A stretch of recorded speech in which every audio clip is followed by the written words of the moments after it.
प्रतिद्वंदी है उनकी वो बहुत ज्यादा स्पीड गेम खेल रहे हैं, तो वहां पर आपको ये देखना होगा कि पहले राउंड में चलो आप ऑब्जर्व करते हैं, कोई भी मुक्केबाज दूसरे मुक्केबाज को, अपने प्रतिद्वंदी को ऑब्जर्व करता है, मगर दूसरे और तीसरे राउंड में तो आपको अंक बटोरने पड़ेंगे। मगर यहाँ पर एक कह सकते हैं हमारे साथ आज भाग्य नहीं था। अब सजी कैसे देखेंगे इसे? मैरी कॉम का जो सीरीज ऑफ पंचेस है वो वन पंच लेडी कहता है, जैसे एक पंच मार के फिर रिट्रैक्ट करना और वेट करना, जबकि निकोला एडम्स ने एक बिल्कुल ही अलग रणनीति अपनाई जहां 1, 2, 3 सीरीज के पंचेस लगाकर निकल रही थी, जो ज्यादा फायदेमंद थे इस मुकाबले। बिल्कुल अनिल जी, आपने बिल्कुल ठीक कहा। जब भी हम कॉम्बिनेशन पंचेस लेके चलना चाहिए, जब भी हम लेके चल रहे हैं तो हमें सिंगल पंच के ऊपर डिपेंड नहीं करना चाहिए। हम जैसे कि मैरी कॉम के आप फर्स्ट राउंड में देखिए, सेकंड राउंड में देखिए, वो एक पंच चला रही है फिर उसके बाद वेट कर रही है। यहाँ आपको वेट नहीं करना, यहाँ पर आपकी कंप्यूटर स्कोरिंग है तो स्कोरिंग सिस्टम बिल्कुल चेंज हो चुका है, मैनुअल स्कोरिंग नहीं है। आपको यहाँ पे स्पीड गेम दिखानी है, तो आपको 1 to 1 या 1 to हुक का गेम, जो भी आपका कॉम्बिनेशन आप देख रहे हैं, टारगेट पे आपका लैंड हो रहा है पंच, तो वो आपको देख के चलना। जहाँ पे उनके प्रतिद्वंदी मैरी कॉम की प्रतिद्वंदी का देखिए, वो अपरकट और हुक, बिल्कुल दोनों चीजें स्ट्रेट जैब के साथ अपरकट और हुक दोनों का प्रयोग करेंगे। तो ये एक सबसे अच्छी चीज होती है, एक अच्छी तकनीकी योग्यता कह सकते हैं, जो एक बॉक्सर को जिताने के लिए बहुत जरूरी है।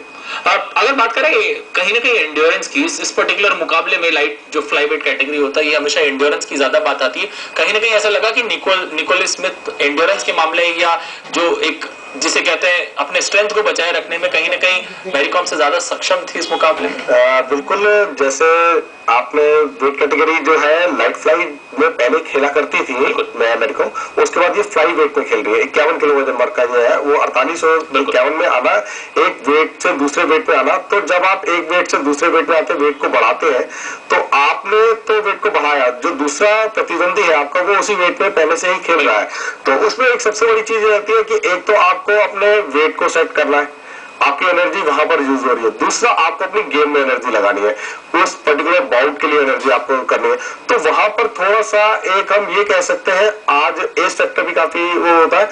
दूसरी बात ये है कि यहाँ पर जब आपके प्रतिद्वंदी ज्यादा स्ट्रांग है तो आपको थोड़ा सा अपनी तकनीक और स्टाइल ऑफ बॉक्सिंग में थोड़ा सा चेंज करना पड़ता है। जैसे आपको गेम खेलना है तो जब आप क्लोज डिस्टेंस पे आ रहे हैं तो आपको हुक अपरकट का प्रयोग ज्यादा करना पड़ेगा।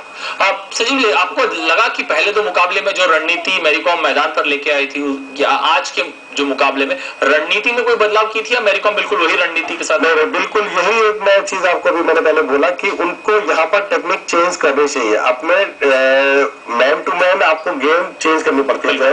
तो आपका प्रतिद्वंदी कैसा है, वो किस स्टाइल से खेल रहा है, आपको उसके मुताबिक चलना है।